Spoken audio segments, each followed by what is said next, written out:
Praise the lord. యేసుక్రీస్తు నామములో మీ అందరికీ కూడా నా శుభాలు వందనాలు తెలియచేస్తూ ఉన్నాను. దేవదేవునికి మహిమ కలుగును గాక. ఆమేన్.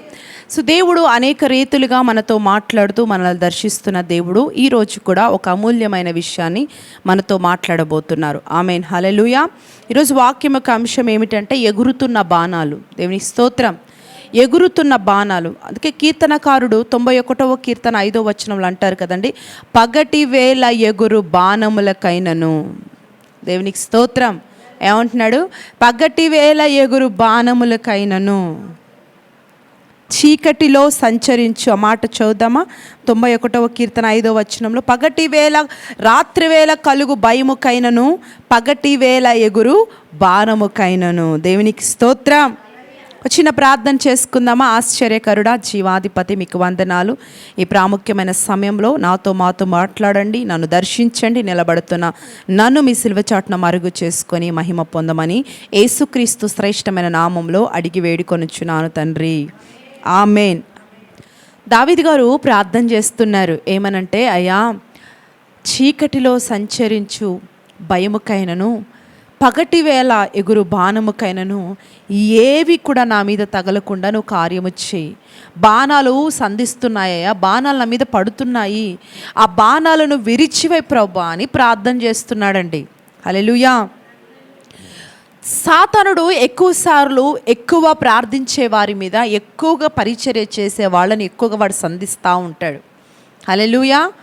మామూలుగా ఎప్పుడో ఆదివారానికి ఒకసారి వచ్చి వెళ్ళే వారి కంటే కూడా రెగ్యులర్గా ఎవరు ప్రార్థన చేస్తున్నారో, రెగ్యులర్గా దేవుడికి ఎవరు అటాచ్ అవుతున్నారో, రెగ్యులర్గా ఎవరు దేవుని పని చేస్తున్నారో వాళ్ళ మీద ఎక్కువ బాణాలు విసరటానికి ప్రయత్నం చేస్తాడు. వాళ్ళని అనర్చాలి, వారిని దూరపరచాలి, వాళ్ళ జీవితంలో కార్యాలు జరగకుండా చెయ్యాలి అనేదే వాడి ఎప్పుడు కూడా వాడి పని అయి ఉంటుంది. అందుకే ఏమి సంధిస్తాడంటే, మొదటిగా మరణము అనే బాణాన్ని ప్రజల మీద విసరటానికి ప్రయత్నం చేస్తూ ఉంటాడంట. ఏ బాణము? ఒకటి మరణము అనే బాణము. ఇక్కడ ఏమంటున్నాడు దావీదు? పగటి వేళ ఎగురు బాణములు. పగటి వేళ మిట్ట మధ్యాహ్నము ఈ యొక్క మరణం అనే బాణాన్ని విసరటానికి ప్రయత్నం చేస్తాడంట వాడు. దేవునికి స్తోత్రం. ఒక వ్యక్తి ఈ మరణం అనే బాణం ఏం చేస్తుందంటే, ఒక వ్యక్తి దేవుడు నిర్ణయించిన కాలము కంటే ముందే, ఇప్పుడు దేవుడు ఎగ్జాంపుల్ ఒక 75 సంవత్సరాలకి ఈ వ్యక్తి చనిపోవాలని రాసి పెడతాడు కదండి. కానీ దేవుడు నిర్ణయించిన కాలము కంటే ముందుగానే చంపివేయగలిగిన సామర్థ్యం కలిగిన బాణము ఈ బాణము. ఈ బాణం ఏం చేస్తుంది? దేవుడు నిర్ణయించిన కాలము కంటే ముందే ఈ బాణము తగలటము ద్వారా వాళ్ళు చచ్చిపోతారు. దేవునికి స్తోత్రం. ఆ సామర్థ్యం ఈ బాణానికి ఉంది. డెత్ ఆఫ్ యారో, మరణం అనే బాణము, అపవాది సంధించిన బాణం ఇది, ఎక్కుపెట్టిన బాణం ఇది.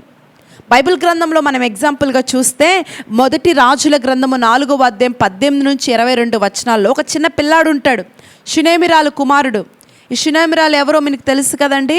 ఎలీషా గారు పరిచర్య చేస్తున్న కాలంలో ఆయన కోసము ఇంటి మీద ఒక మంచి రూముని ఏర్పరిచి దేవుని పరిచర్య చేస్తుంది కదండి. దైవ సేవకుడికి సహకారిగా ఉంది. అలాంటి ఆమెకి ఏ కొదువుగా ఉంది అని చూస్తే, కుమారులు లేరు, పిల్లలు లేరు అని ఆ కొదువని చూసి దైవజనుడు దేవుని దగ్గర ప్రార్థించి ఆమెకు ఒక వాగ్దానం ఇచ్చాడు. ఆ వాగ్దానాన్ని బట్టి పుట్టిన కుమారుడు ఈ అబ్బాయి. ఈ అబ్బాయి చక్కగా ఎదుగుతున్నాడు, దేవుని కృపలో ఒక యవ్వన ప్రాయం వచ్చేసరికి ఒకరోజు ఏమైంది, దేవాతి దేవుడు ఏం జరిగింది అనంటే, వాళ్ళ అమ్మ పొలంలో పని చేస్తూ ఉంటుంది. నాన్న అమ్మకు చెప్పేసి, నాన్న ఎక్కడ పొలంలో పని చేస్తున్నాడు కదా, ఒకసారి వెళ్ళి చూసి వస్తానంటే, తల్లి అంటది, వద్దు నాన్న అంటది కదా. అయినా సరే పిల్లలు ఏంటండి చెప్తే వినరు కదా. సరే వెళ్ళాడు.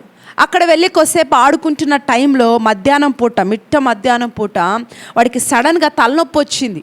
మీరు అక్కడ చూడొచ్చు లేఖనంలో, మొదటి రాజుల గ్రంథంలో 4వ అధ్యాయం 18 నుంచి 22 వచనాల్లో తలనొప్పి వస్తుంది. తలనొప్పి వస్తే నాన్న దగ్గరికి వెళ్ళి, నాన్న నాకు బాగా తలనొప్పి వస్తుంది అని అంటే, నాన్న ఏమంటారు, నాన్న నువ్వు ఇంటికి వెళ్ళిపో, అమ్మ ఉంటుంది కదా, అమ్మకు చెప్పు, నీకు ఏదన్నా చిన్నపాటి మెడిసిన్ ఏదో ఇస్తుంది, నువ్వు వెళ్ళు నాన్న ఇంటికి అని అంటాడు. సరే అని చెప్పేసి ఆ అబ్బాయి వెళుతుండగానే ఏమైపోద్ది, సడన్గా మరణిస్తాడు కదండి. ఏమంటాడు? తలపోయని అంటాడు. తల్లి అవునా నాన్న తలనొప్పి పుడుతుందా అని చెప్పి కాళ్ళ మీద పండబెట్టుకొని ఆ తల నిమురుతూ అలా మాట్లాడుతున్న టైంలోనే సడన్గా ఏమవుతాడు వాడు? తల్లి కాళ్ళ మీద అలా చనిపోతాడు. చనిపోతే అది చాలా బాధ. ఎందుకు? అసలు పిల్లలు లేకపోయినా పర్వాలేదు, కానీ దేవుడే మాట్లాడి కుమారుణ్ణి ఇచ్చాడు. వీడిప్పుడు ఏమైపోయాడు? చనిపోయాడు. ఏమొచ్చింది అబ్బాయికి? మరణం అనే బాణాన్ని అపవాది ఏం చేశాడు? సంధించేశాడు. దేవుడు నిర్ణయించిన కాలం కంటే ముందే ఈ అబ్బాయి ఏమయ్యాడు? చనిపోయాడు. దేవునికి స్తోత్రం, హల్లెలూయా. పగటి వేళ ఎగురుతుంటాయి ఈ బాణాలు. జాగ్రత్త కలిగి మనం ఉండాలి మన ఆత్మీయ జీవితంలో అనేది. పొలము లోకముతో సాదృశ్యంగా మాట్లాడుతూ ఉన్నాడు. ఈ అబ్బాయి ఎక్కడికి వెళ్ళాడు? పొలములోకి వెళ్ళాడు. పొలము అంటే లోకములోకి వెళ్ళాడు. ఆ లోకం ఏం చేసింది? వాడిని చనిపోలాగా అయిపోయాడు. మన బిడ్డలు ఆత్మీయంగా పెంచాలి. లోకంలో బానిసలుగా వారిని మార్చకూడదు. యవ్వన ప్రాయంలో ఉన్న నీ పిల్లలు ఏం చేస్తున్నారు, ఎటు వెళుతున్నారు గమనించే తల్లిగా తండ్రిగా నువ్వు నేను ఉండాలని దేవుడు మాట్లాడుతూ ఉన్నాడు. దేవునికి స్తోత్రం, హల్లెలూయా. రెండో బాణాన్ని సంధిస్తాడు. శ్రమ అనే బాణాన్ని విక్కు పెడతాడు వాడు. ఇప్పుడు కాకులో ఏం వస్తుంటే ఏం చేస్తారంటే ఏదన్నా కార్డ్బాల్ లాంటిది పట్టుకొని చూడగానే అవి భయపడి పారిపోతాయి కదా. సో అలాగే వీడు ఎప్పుడు కూడా ఆత్మీయులని దేవుని బిడ్డలకి మరణం అనే బాణాన్ని ఎక్కువ పెడతాడంట. రెండు శ్రమ అనే బాణాన్ని ఎక్కువ పెడతాడంట రెడీగా. శ్రమ అనే బాణము, దుష్టుడు చీకటి రాజ్యం నుండి అనేక మందిని ఆ రాజ్యంలో చేర్చుకోవాలని వాడికి ఇష్టం. చీకటి సంబంధులుగా మార్చాలనేదే వాడి పని. అందుకే ఏం చేస్తాడంటే శ్రమలోకి నెట్టేస్తాడు. శ్రమ చీకటికి సాదృశ్యంగా ఉంది. చీకట్లో నెట్టేయాలి మనల్ని, చీకట్లో పడేయాలి మనల్ని అనేది వాడికి ఎప్పుడు ఇష్టం కదండి. అందుకే బైబిల్లో రక్తస్రావం కలిగిన స్త్రీ మనందరికీ తెలిసిందే. ఆమె 12 సంవత్సరాల నుంచి తిరగని వైద్యులు లేరు, చెయ్యలేని వైద్యం లేదు. కానీ ఆమెకి ఏముంది? తగ్గట్లా. ఏమొచ్చింది? ఈమెకి శ్రమ అనే బాణాన్ని సంధించాడు. హల్లెలూయా. వైద్యులు కూడా ఏమీ లేని పరిస్థితి. శ్రమ అనే బాణం ఈమె గుచ్చుకుంది కాబట్టి ఈ బాణమును బట్టి ఆమె కొన్ని సంవత్సరాల నుంచి డాక్టర్ని కలుస్తున్నా, వైద్యుల్ని కలుస్తున్నా, ఎక్స్పర్ట్ని కలుస్తున్నా, ఆమెకి విడుదల లేదు. ఎప్పుడైతే యేసయ్య దగ్గరికి వచ్చి ఆయన వస్త్రపు చెంగు తాకిందో ఆ వస్త్రపు చెంగు ద్వారా ఆమెకు విడుదల కలిగింది. శ్రమ అనే బాణం ఏమైందంటే విరవబడింది. 12 సంవత్సరాల నుండి రక్తస్రావం కలిగిన స్త్రీ విడుదల పొందింది. ఎప్పుడైతే ఆ బాణం విరవబడిందో అప్పుడేమొచ్చింది? ఆమెకి స్వస్థత వచ్చిందండి. ఆ బాణము గుచ్చుకొని ఏం చేసింది? 12 సంవత్సరాలు ఆమెని వేదనకు గురి చేసింది, బాధకు గురి చేసింది. ఈరోజు సంగమా, దేవుని బిడ్డలారా, ఈ మాటలు ఎక్కడి నుంచి వింటున్నావో ఈరోజు నీ జీవితంలో కూడా కుదరని రోగం, బాగుపడని రోగము, బాగు చేయలేని సమస్యలు, కొన్ని సంవత్సరాల నుంచి శ్రమలోనే చీకట్లోనే పడి ఉన్నావేమో. నా ప్రభు అంటున్నాడు, ఈ మాటలు నువ్వు వింటుండగా శ్రమ అనే బాణాన్ని సంధించి విక్కుపెట్టి బాధలకి గురి చేస్తున్న సాతాను దుర్గములు నా దేవుడు తొలగించిపోబోతున్నాడు, విరిచివేయబోతున్నాడు యేసు నామములో. దేవునికి స్తోత్రం. ఎప్పుడైతే బాణము నీ జీవితంలో విరవబడుతుందో దేవుని యొక్క మేలు, దేవుని స్వస్థత, దేవుని విడుదల నువ్వు చూడగలుగుతావు. ఈరోజు అదే ప్రభు అంటున్నాడు, ఇన్ని రోజులు ఈ బాణము గుచ్చుకున్నందుకు నీకు చీకట్లో పడి ఉన్న పరిస్థితి ఉంది కదా, ఈరోజు ఆ బాణాన్ని నేను విరవబోతున్నాను. దేవునికి స్తోత్రం. ఆయన బాణాన్ని విరవబోతున్నాడు, నీకు విడుదల రాబోతుంది. దేవునికి మహిమ కలుగును గాక. మూడోది గందరగోళము, విభజన అనే బాణము. ఏం చేస్తాడు? గందరగోళము, విభజన అనే బాణాన్ని విక్కు పెడతాడు. ఈ బాణము తగలడం ద్వారా ఏమైపోతారంటే ఎప్పుడు గందరగోళంగానే ఉంటుంది. ఇల్లు, హృదయము, మనసు అంతా కూడా. కొంతమంది అంటారు కదండి, నా మనసు అంతా గందరగోళంగా ఉందండి, నా హృదయం అంతా గందరగోళంగా ఉందండి, నా ఇల్లు అంతా గందరగోళంగా ఉందండి. ఈ గందరగోళపు ఆత్మ ఈ గందరగోళము చేసిన తర్వాత విభజించేస్తాడు. అప్పటిదాకా కలిసికట్టుగా ఉన్న భార్య భర్తలు, కలిసికట్టుగా ఉన్న అత్తమామలు, కలిసికట్టుగా ఉన్న కుటుంబాలు ఏమైపోతాయి? విభజించబడతాయి. ఇన్ని సంవత్సరాలు బాగానే ఉన్నారు, సడన్గా ఏమైందంటే ఈ బాణము తాకి అన్ని సంవత్సరాలు అన్యోన్యంగా ఉన్న ఈ యొక్క బాణం తాకడం ద్వారా అన్యోన్యం ఏమైపోయింది? అవమానంగా మారిపోయింది, అస్తవ్యస్తంగా మారిపోయింది. అన్యోన్యంగా బ్రతుకుతున్న జీవితాలు, అన్యోన్యంగా కుటుంబంగా ఉన్నవారు విడదీయబడతా ఉన్నారు. విభజించేస్తుంది అది. వాడికి ఇష్టం ఎప్పుడు బంధాల్లో ఉన్నవారు విడిపోతారు, స్నేహంగా ఉన్నవారు విడిపోతారు, దగ్గరగా ఉన్నవారిని విడగొట్టేస్తుంది. ముఖ్యంగా ఆత్మీయులతో సహవాసం చేయనీడు. వీడు ఆత్మీయులతో సహవాసం చేస్తుంటే వారి నుంచి విడగొట్టేస్తాడు. దైవజనులు, ఆత్మ సంబంధ వారు, అభిషేకం కలిగిన వారితో సాంగత్యం చేయనీడు. ఈ గందరగోళాన్ని మనసులో పుట్టించి వాళ్ళతో ఎందుకు స్నేహం చేయాలా, వీళ్ళతో ఎందుకు స్నేహం చేయాలా? దేవుని భక్తులతో ముఖ్యంగా ఎందుకు? వాళ్ళతో నువ్వు అంటు కట్టడం ద్వారా నువ్వు కూడా మండింపబడతావు. వాడికి ఇష్టం ఏంటి? నువ్వు ఆరిపోవాలా, నువ్వు చల్లారిపోవాలా. వాళ్ళతో సాంగత్యం ద్వారా నువ్వేమవుతున్నావు అంటే మండుతున్నావు. కాబట్టి వారితో నిన్నేం చేస్తాడు? దూరపరుస్తాడు. హల్లెలూయా.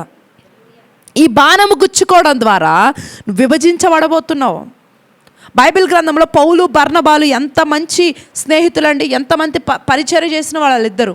పౌలు బర్నబా వాళ్ళిద్దరిని పరిశుద్ధాత్మ దేవుడు ప్రత్యేకించి వేరుపరిచి లోకం నుంచి పరిచర్యకు పంపిస్తే చక్కగా ఇద్దరు వెళ్ళి పరిచర్య చేసేవాళ్ళు. ఇద్దరు కలిసి ఉపదేశాన్ని ప్రకటిస్తూ ఉంటే అనేకులు రక్షణ మారు మనసు పొందేవారు. అలాంటి వారిని ఎప్పుడైతే బాణం గుచ్చుకుందో ఇద్దరు విడిపోయారు. హల్లెలూయా. ఎందుకు? ఆత్మీయంగా దేవుళ్ళో కొనసాగుతున్న వీళ్ళని ఏం చేసింది? బాణము విడగొట్టేసింది. కలిసి పని చేసిన వారు, కలిసి పరిచర్య చేసిన వారు విడిపోయి చెరొక దారిన వెళ్ళిపోయారు. గల కారణం ఏంటంటే ఈ యొక్క యారో ఆఫ్ డివిజన్, ఈ విభజన, ఈ గందరగోళపు ఈ యొక్క బాణము వారిని గుచ్చుకుంది. దేవునికి స్తోత్రం. ఈరోజు ఈ బాణం కూడా నీ జీవితంలో కూడా గుచ్చబడి ఈరోజు నీ కుటుంబం కూడా గందరగోళంగా విభజించబడిందేమో. నా ప్రియ దేవుని బిడ్డ, నా దేవుడు మాట్లాడుతున్నాడమ్మా నీతోటే. దిగులు పడద్దు, ఈ బాణాన్ని నేను విరవబోతున్నాను అంటున్నాడు. హల్లెలూయా. ఈ బాణము గుచ్చబడిన వల్లే మీరు గందరగోళం అయిపోయారు, విభజించబడ్డారు, విడిపోయారు. మీ స్నేహం విడిపోయింది, మీ బంధుత్వం విడిపోయింది, మీ యొక్క భార్య భర్తలు విడిపోయే పరిస్థితిని తీసుకొచ్చింది బాణము. అయితే నా యేసయ్య ఈ బాణాన్ని విరిచి వేసి తిరిగి నీ కుటుంబం కట్టబడేలాగా, తిరిగి నీ బంధాలు కట్టబడేలాగా, తిరిగి నీ జీవితం కట్టబడేలాగా నా దేవుడు కార్యము చేయబోతున్నాడు. Receive in the name of Jesus. Hallelujah. మన దేవుడు కలిపే దేవుడు అండి. హల్లెలూయా. కట్టే దేవుడు అండి. అందుకే విరిగిన వారిని నేను కడతాను అన్నాడు. నలిగిన వారిని ఆయన మరలా ఇంకా శ్రమ పెట్టే దేవుడు కాదండి. నలిగిన వారికి నెమ్మది, విరిగిన వారికి కట్టడం ఆయన చేసే కార్యం అదే. దేవునికి స్తోత్రం. ఈరోజు నీ జీవితంలో ఈ బాణాన్ని నా దేవుడు విరిచివేయబోతున్నాడు. ఇక నుండి నీ యొక్క కుటుంబము ఏక త్రాటి మీద నడవబోతుంది. నీ కుటుంబానికి నెమ్మది, సమాధానం రాబోతుంది. ఈరోజు నీ కుటుంబం అంతా ఒకే మాట మీద ఉండబోతున్నారు యేసునామములో. నా దేవుడు అట్టి కార్యము చేయబోతున్నాడు యేసునామములో. నీ పిల్లల్ని దేవుడు దర్శించబోతున్నాడు యేసునామములో. ఎస్, హల్లెలూయా. ఇక ఏ బాణం మిమ్మల్ని విభజించలేదు, ఏ బాణం మిమ్మల్ని వేరుపరచలేదు, ఏ బాణం మిమ్మల్ని కలిసి ఉండనీయకుండా చేస్తుందో ఆ దురాత్మ నా దేవుడు అణిచివేస్తున్నాడు ఈరోజు. హల్లెలూయా, హల్లెలూయా. ఈరోజు అత్తగా ఈ మాట వింటున్నావేమో, కోడలుగా ఈ మాటలు వింటున్నావేమో. అయ్యో నా కుటుంబం కలిసి ఉండాలని ఆశపడుతున్నానని నీ మాటను, నీ ప్రార్థన ఆయన వింటున్నాడు ఈరోజు. హల్లెలూయా. మిమ్మల్ని దేవుడు తిరిగి కలపబోతున్నాడు యేసునామములో. హల్లెలూయా. దేవునికి స్తోత్రం. 4వ బాణము బిహేవియర్, యారో ఆఫ్ బిహేవియర్ అంటే ప్రవర్తనలో ఒక మార్పు వచ్చే బాణాన్ని గుచ్చుతాడు. హల్లెలూయా. అప్పటిదాకా మంచి ప్రవర్తన ఉంటుంది. ఎప్పుడైతే బాణం గుచ్చబడిందో నీ ప్రవర్తనలో మార్పు వస్తుంది. బైబిల్లో యూదా ఇస్కరియోతు ఉన్నాడు కదా, అప్పటి వరకు యేసుతో నడిచి, యేసుతో ఉండి, యేసుతో అద్భుతాలు చేసి, యేసుతో నడిచిన యూదా సడన్గా ఏమైంది? ప్రవర్తనలో మార్పు వచ్చింది కదండి. అవునా? యేసుని అప్పగించే అంత దుర్మార్గమైన ప్రవర్తన వచ్చేసింది ఆయనకి. ఎలాంటి ప్రవర్తన? దుర్మార్గమైన ప్రవర్తన. మంచి ప్రవర్తన కలిగిన వాడు భయంకరమైన ఒక క్రూరమైన ప్రవర్తనలోకి వెళ్ళిపోయాడు. అందుకే ప్రసంగి గ్రంథం 5:1 ఏమంటాడు? నువ్వు నీ దేవుని మందిరానికి వెళ్ళినప్పుడు నీ ప్రవర్తన ఎట్లా ఉండాలి? జాగ్రత్తగా ఉండాలి, సరిగ్గా ఉండాలి. ఎవరో చూస్తున్నారని కాదు, నీ దేవుడు నిన్ను చూస్తున్నాడన్న భయముతో కూర్చోవాలి. హల్లెలూయా. దేవునికి స్తోత్రం. కొంతమంది చూడండి చర్చికి బాగా వస్తారు, సడన్గా ఆగిపోతారు. అలా ఎందుకు ఆగిపోతారో తెలీదు కదండి. ఎందుకు? ప్రవర్తనలో మార్పు. ఈ బాణాన్ని గుచ్చేస్తాడు. ఆత్మీయులతో కట్టబడుతుంటే, ఆత్మీయ సంఘంలో ఎదుగుతుంటే ఉండనీడు. ఈరోజు నీవు కూడా ఈ మాటలు వింటూ సంఘం అని తిరుగుతూ ఉన్నావేమో. జాగ్రత్త. ఒక సంఘానికి అంటకట్టబడు, ఒక దైవజనుడి కింద అంటకట్టబడు. ఈరోజు నువ్వు తిరగాడుతున్నావంటే తిరిగే బుద్ధి సాతానుదండి. హల్లెలూయా, దేవునికి స్తోత్రం. కాబట్టి ప్రవర్తన సరిగ్గా ఉంచుకోమని దేవుడు మాట్లాడుతూ ఉన్నాడు. ప్రవర్తనలో వాడు మార్పును తీసుకొస్తాడు. ఈ ప్రవర్తనలో మార్పు రావడం ద్వారా మన జీవితాలు చాలా గందరగోళాలు సృష్టించబడతాయి. ఎప్పుడు ఒకేలాగా ఉండాలి దేవుని బిడ్డలు కదండి. ఒక్కొక్కరిని చూసి ఒక్కొక్క ఎమోషన్ పాస్ చేయకూడదు. కొంతమందిని చూస్తే కొంతమంది కోపం వస్తుంది, కొంతమందిని చూస్తే కొంతమందికి పెట్టాలనిపిస్తుంది కదండి. సో ప్రవర్తన ఎప్పుడు కూడా దేవుని బిడ్డలంగా అన్నీ, ఎంత కోపము ఎంత ఉన్నా సరే అణిచిపెట్టుకున్నవాడే, కంట్రోల్ చేసుకున్నవాడే నిజమైన భక్తుడు. మనిషి అన్న తర్వాత కోపం వస్తుంది, మనిషి అన్న తర్వాత అనేకమైన అసూయ వస్తుంది. ఎదుగుతున్న వాడిని చూస్తే అసూయ వస్తుంది, కిందగా మనకంటే కిందగా ఉన్న వాళ్ళని చూస్తే గర్వం వస్తుంది. ఎందుకు? నేను వాళ్ళకంటే బాగున్నాననే గర్వము. అసూయ ఎందుకు వస్తుంది? నేను వాళ్ళకంటే బాగలేను అన్నప్పుడు అసూయ వచ్చేస్తుంది.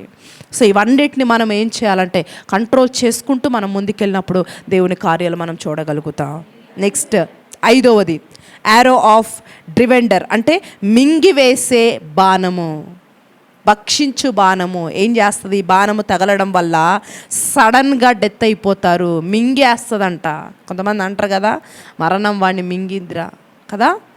హల్లెలూయా, దేవునికి స్తోత్రం. దేన్ని మింగేస్తాడు?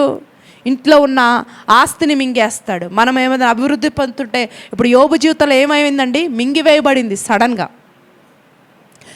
మింగివేయబడింది, రాత్రికి రాత్రే.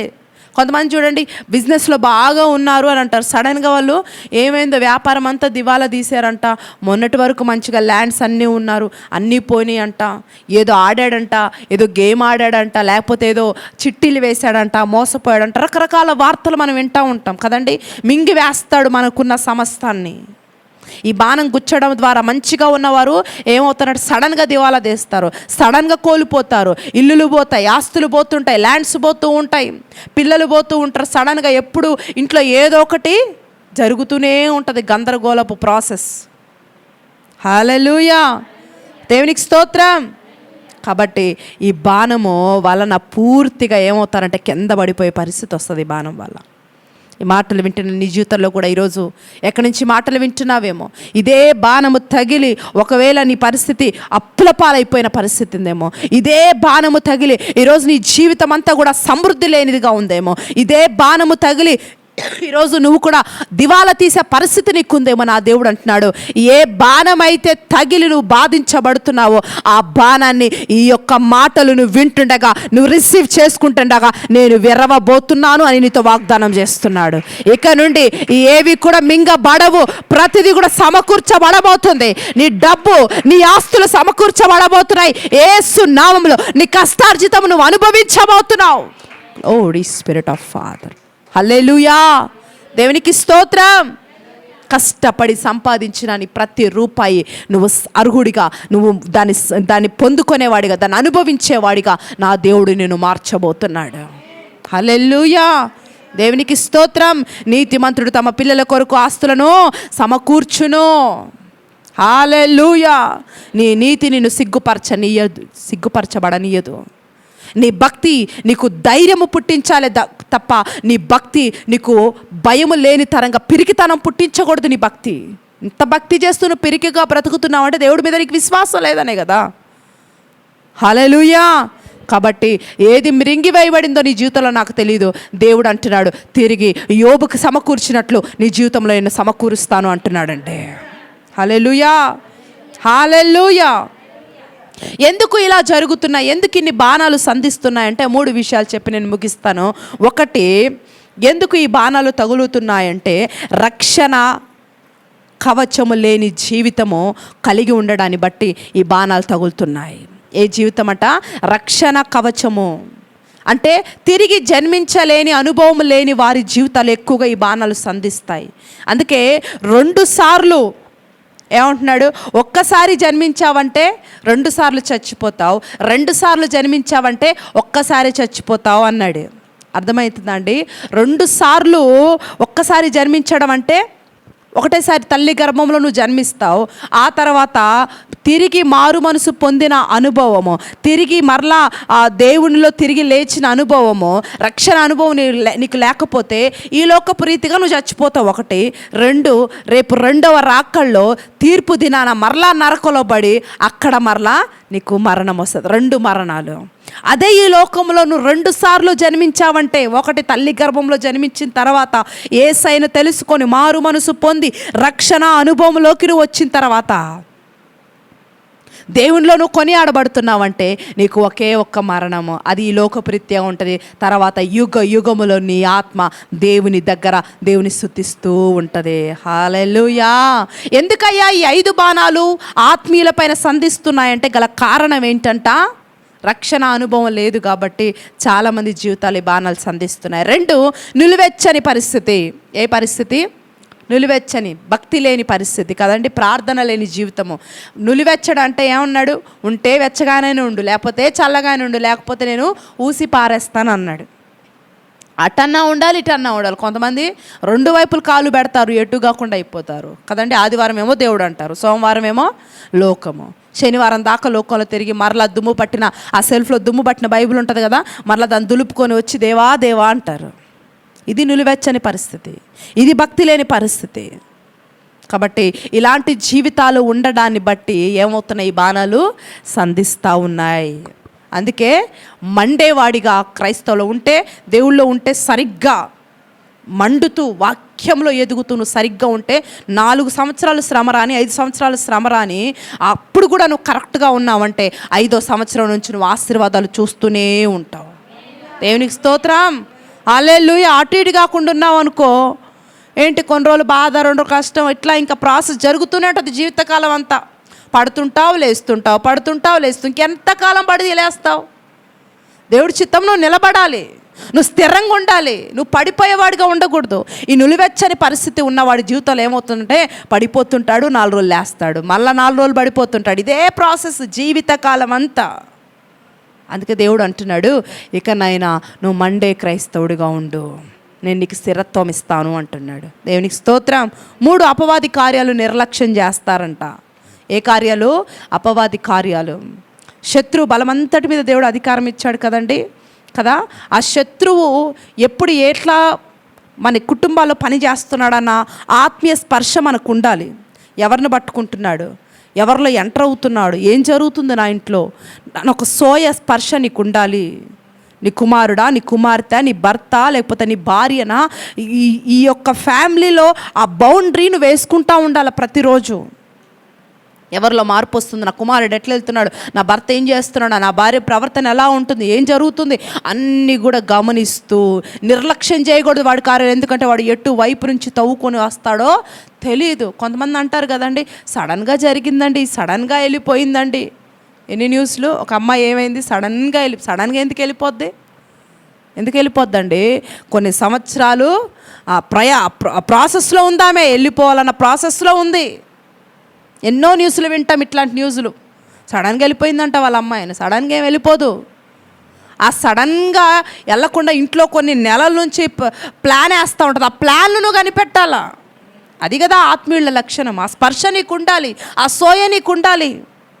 ఎటు వెళ్తున్నారు, ఏం చేస్తున్నారు, ఎవరితో సహవాసం ఉంటుంది, ఎలా ప్రవర్తిస్తున్నారు, వాళ్ళ ప్రవర్తన ఏదైనా మార్పు వస్తుందా? రా మోకాళ్ళేసి దేవుడి దగ్గర కూర్చోయ్యా, నా బిడ్డ ప్రవర్తన మారుతుంది, నా బిడ్డ లేకపోతే నా భర్తలో ప్రవర్తన మారుతుంది, నా కుమారుడు లేకపోతే నా భార్య ఏం జరుగుతుందో ఒక స్పర్శ కలిగిన వారి మీద నిర్లక్ష్యం చేయకుండా ఉండాలి. వదిలేస్తారు కొంతమంది, అట్లా వదిలేసి లాస్ట్కి అప్పుడు లబోదిమో మొత్తుకుంటారు.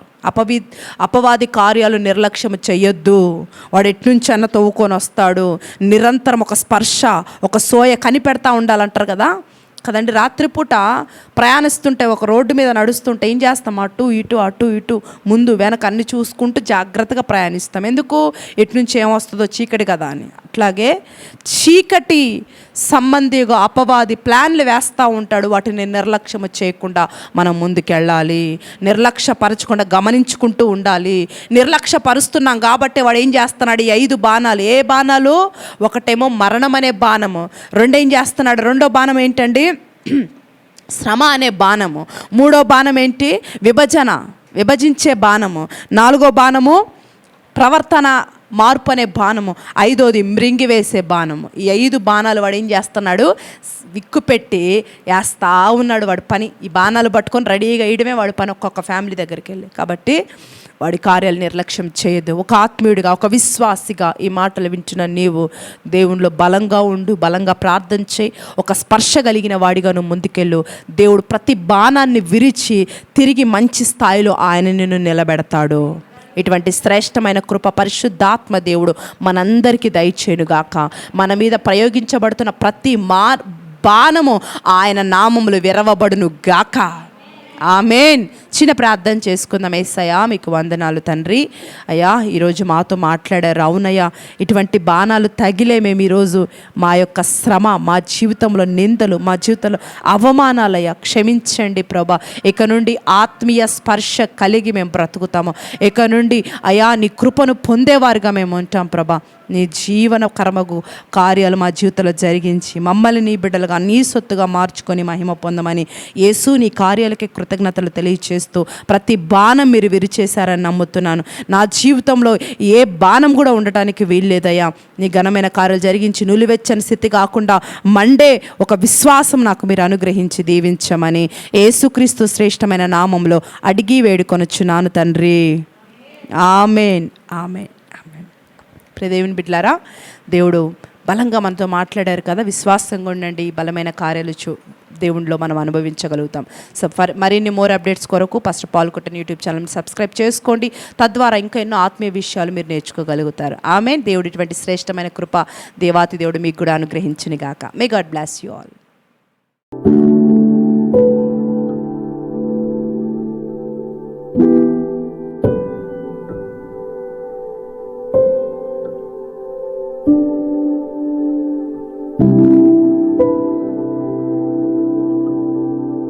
thank you